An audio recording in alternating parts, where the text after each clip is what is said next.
I'm gonna be honest here, I haven't actually done any tests with this scenario. Normally in my AI only series, I like to do small tests, maybe 50 to 100 turns into the future just to see what happens, but I didn't want to spoil myself. I just kind of wanted to see what happens live with you guys. Now I realize what you're saying. You're like, Cracklord, that is totally gonna backfire in your face. This whole campaign is destined to fall apart and be an epic disaster. I don't know. We'll see. It definitely could be, because again, I've never used this many mods, and the more mods we try to include, sometimes some of these mods are sketchy, real sketchy. So I don't really know how this is gonna go. But anyways, as you can see, we're viewing Berlin, a very popular choice from video 1 so far. They should be really interesting to look into. Now, I don't want to go super fast through video 1 because there's so many little things in this map that are going to make, I think, the overall series a little bit better. So I'd like to point those things out. Like, first of all, before I start hitting next turn, so far, the Sumer have the biggest city in the world. They've got 4 population by turn 10. That's crazy. I don't know if anyone pointed that out in the 0 video, but I thought that was kind of interesting to take note of. And before I hit next turn one more time, I'd love to see what you guys think. What war do you think is going to break out first? Or at least just let me know what continent will break out into war first. I'm guessing Africa.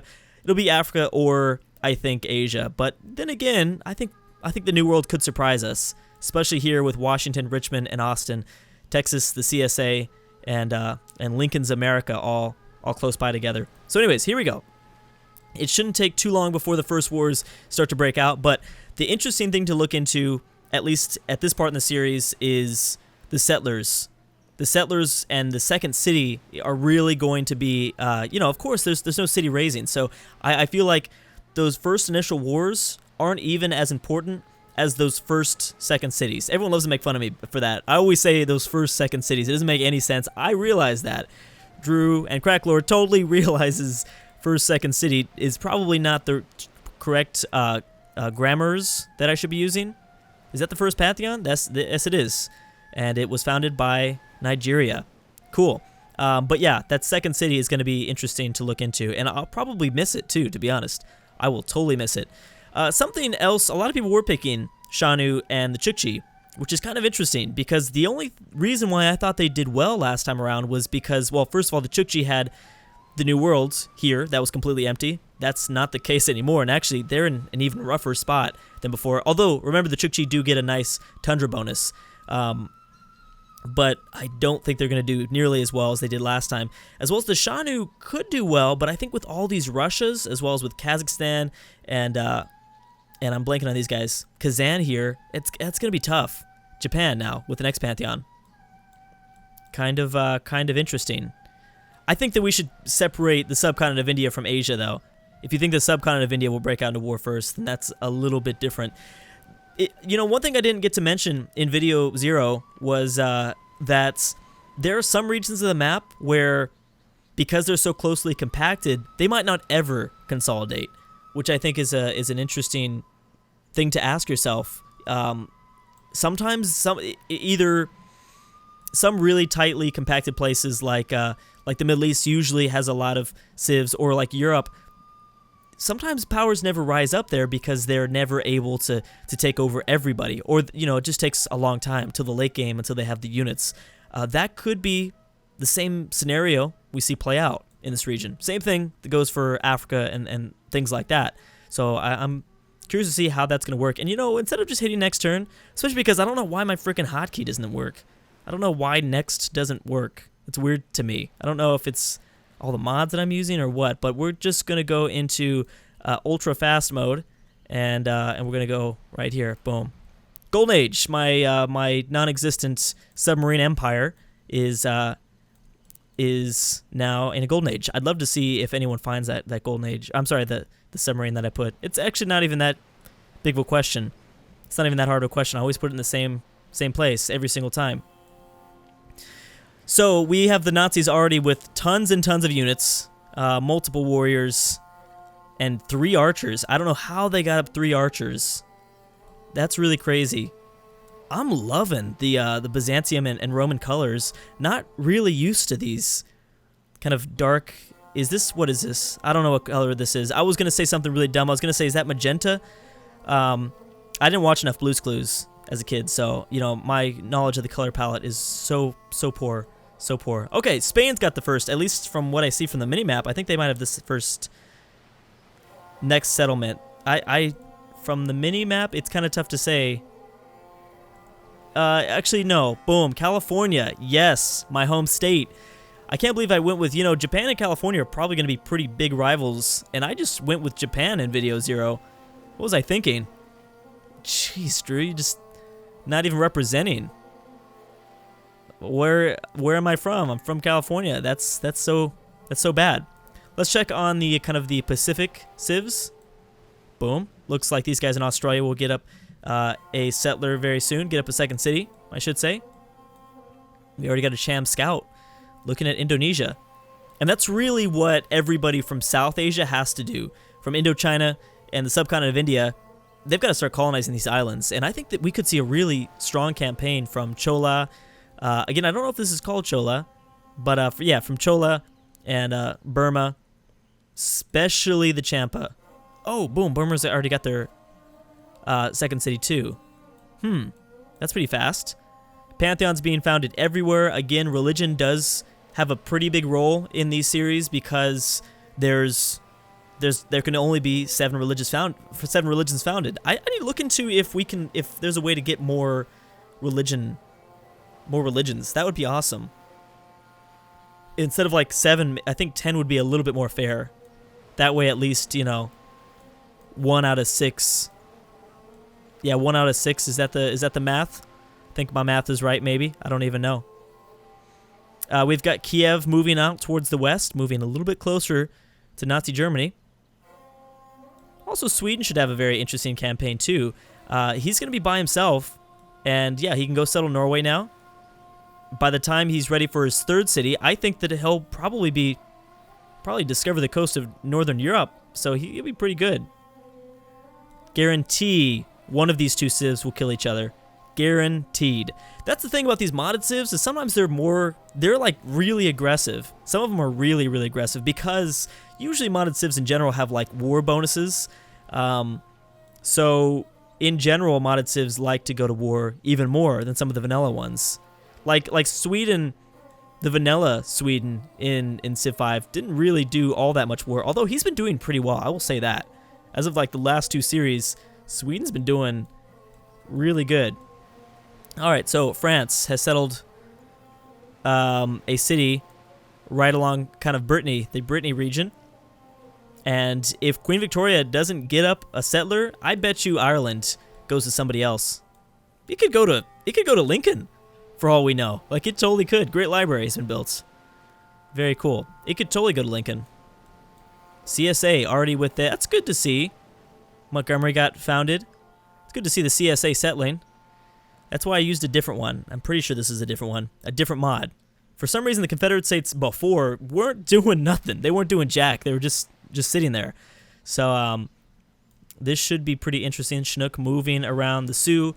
The Sioux are the Sioux and the Congo, really popular choices because they've done really well in the past. Mexico, you got to make sure you settle that Panama Canal, Mexico. That's a beautiful tile. It's going to be hard to mess it up. There's four tiles that you can settle for that Panama Canal. Caribbean also, I think, is something we should look out for. I guess now, because the Moors are going after kind of the Portuguese territory with Grenada. And bam, the Ashanti. Look at this. So this, I don't know if this is going to have a big impact, but because there's access from West Africa to Eastern South America, the Ashanti pretty much just block the world off. Unless you have open borders with the Ashanti, you will not be able to get over here to like modern day Brazil. And this is like the most, well, besides this settlement was founded, this was pretty open before. Not anymore. I don't know if it's going to make that much of an impact because we've got another settler going off towards the eastern part of this continent too. So, yeah. Dang, the Ashanti with three settlers so far. I'm sorry, well, with the 3rd city more than likely coming. I am playing with the New Egypt. I should have mentioned that. Who's leading this Egypt, actually? This is an Egypt called the Old Kingdom. I'm not sure if that should be telling enough. Oh, okay, I don't know who that is, but he did build a great library. I should mention that. So that's cool. I like that. Now, without Ethiopia here, I think the continent is so much more open to being completely taken over. Ethiopia is so hard to take because of their, unique ability in Civ 5. So, and as well as they usually get these mountains. I think it's anybody's game this time around. Anybody's game.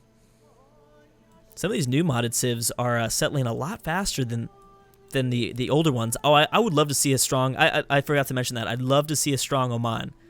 A really strong Oman would be, I think, very exciting. And the Middle East is going to be tough either way. But there's the first war. I should probably stop this. And it was in Africa. So not a super big surprise. But yeah, wars against Nigeria has started. Nigeria did did grab the first Pantheon. Oh my goodness. All right, so you're going to be facing with a lot of... This is a pretty big one. Starting off, you guys got up a lot of units. We are on a mortal difficulty. I should have mentioned that. I apologize in video 0. But immortal difficulty has been working wonderfully. And if you haven't watched the European campaign, I super advise go back and watch the AI only Europe campaign. Best ever. Period. Best ever. I think this could be really good too. I'm thinking this is going to be again. I'm not looking at viewership at all in terms of AI only battles. I feel like some of the most viewed AI only battles that I've done in the past haven't really been all that great, and the ones that don't get viewed as much are the ones that are really good. So I've got high hopes here for this one. Certainly. I mean, look at the map already. It's already insane. But if you haven't watched the European one, Season 4, please go back and watch that. Boom. All right, so Nigeria has just been taken down, and now they're left with just their capital. But even if they don't lose their capital here, which it's actually likely, I mean, look at the army they have. Even if they don't lose their capital, this is enough to be detrimental. Like, Nigeria is probably already done because they're trapped. They won't be able to find a way out. Even if they do find a way out, the city would be too far away from their capital, and they'd probably lose it at some point. Okay, so at turn 50, I'm going to stop with the automatic turns. Nice, Sweden. Good. That's a very good spot to settle. Germany. At 8 population, but still no settler for them. That is, well, London is also at 8 population, so maybe they're choosing. That's very strange. How weird would that be if Hitler does not do, if he just goes for the one city challenge, if he just tries to be Venice? He's got a second chance this time, guys. Maybe he wants a different motive. He wants to try something else. He knows, hey, that whole war thing didn't work for me. Maybe I should. Well, I mean, it kind of did, but I mean, towards the end, it definitely didn't. But you know. I'd imagine we'd see a war in... Okay, it is turn 51. I was going to say we'd probably see a war in India soon, but it's not happening. Okay, so let's stop this. Timurids with quite a bit of units. Also, let's go check on Australia. I don't want to forget about Australia. Good. So the northern and southern islands have already been settled. That's amazing. We actually might see two really good empires out of the Pacific. That would be great. I'd be super happy about that. How's Japan? Japan's going to settle the rest of their island, it looks like. The Shanu start off really good, but I don't know if they are... They normally get like really good bonuses in the very beginning, but I don't know if they're going to have the best of times this time around. The poor Chukchi. Our little Pokemon Chukchi. Our little Civ Pokemon. I don't know why I like to refer to the Chukchi as like a Pokemon. It just sounds like, a Pokemon name. All right, so Louis XIV going pretty hardcore so far. The Vandals doing well. How's Nigeria? Uh-oh. Is it possible that we normally kind of see one Civ go down in video 1. A Spearman. The problem is, I mean, the good thing for Nigeria is that they're surrounded by jungle. So that's good. Statue of Zeus has been built by, that was someone from India. It's off the top of my head. Yes, it was Maratha. It was the Maratha. Okay. I'll try to get those emblems down. Oh, this is going to be close. This is going to be very close. Remember, 2 people declared war on Nigeria. So the fact that there's not a second one It's kind of interesting. I mean, the fact that nobody else is here helping could be pretty impactful. Yeah, they're not going to do it. They can't. There's only like one archer that can fire at this range because they can't go over the jungle, which is like the big issue. Let's check on Eastern. Oh my gosh, Bulgaria always starts off with a bunch of units, but we'll see if they can do this. Eastern Europe, the 3 Russian civs, very slow start so far. I mean, if they work together, they might have a chance. Romania going just south of Berlin. This is not good. If you don't have a second city up by the end of this video, that's a really bad move, I think. Well, Queen Victoria is fine either way.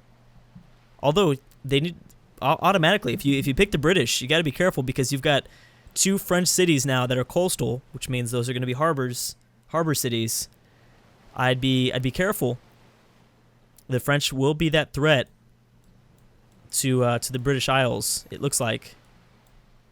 It definitely looks like. I wish the French had a different color though, just so that it was made clear. Like this is definitely not Napoleon's France. Sumer settled right in between Oman's empire, and this is a really smart move for Oman. Nobody's going to be in the Horn of Africa like anytime soon. So I think that's like a pretty genius decision if they do settle here. I'm not entirely sure if that will be... Yep, that looks like where they're going. Yeah, Canum... I'm just going to call it, I don't know, Boo? Is it Canum Boo Spearman? Something like that? They're going to be in a little bit better of a spot because now they have 2 melee units. And this guy should, I think this, no, this guy still can't fire. Yeah, no, they're not, oh, ooh. Well, it's going to be close. It will definitely be close. There's the next war, and it's between Byzantium and Bulgaria. The Byzantine Empire. And Bulgaria declared that war, so Bulgaria feels like they're for sure strong enough. They look strong enough to take on Byzantium.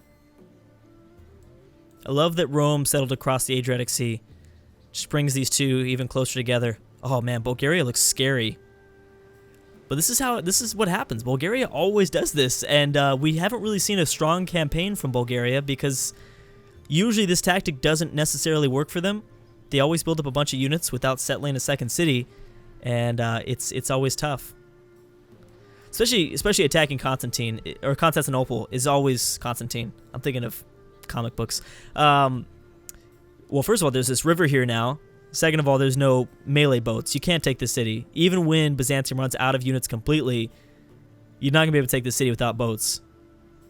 I think that's the one historical thing. You can't take... I don't know. Was Constantinople taken with... How was Constantinople taken? How did it fall? I'm guessing the Ottomans had some sort of navy. It had to have. Maybe it's a realistic lesson of the day. Maybe that's what the series is meant to teach you. You can't take Constantinople without a navy. Anyways, guys, I'm going to stop right there. Clearly, lots and lots of things going on. Oh my gosh. What is the Confederate States doing? That's crazy. They've got 4 cities up. That might be the biggest... Well, the Sioux have 4 as well. So North America is going pretty crazy. Good. Oh, Mexico. You messed it up, Mexico. You messed that up. So yeah, this series is only going to get insane, obviously, because all the wars are going to break out by turn 100. So that will be fun to watch. So if I had to pick any civ that I'm kind of most impressed with at this point, I'd have to say France, because France is in a location where, you know, Germany's not doing much along their eastern front. They don't really have to worry about Iberia, which is very divided right now, and because Queen Victoria isn't settling either, I think Louis XIV could be in a really good situation. This is kind of disregarding the New World because what we saw at the end of that last video was pretty crazy. Or at the end of this video with the CSA and the Sioux. But anyways, guys, thank you so much for watching, and I'll see you guys next time.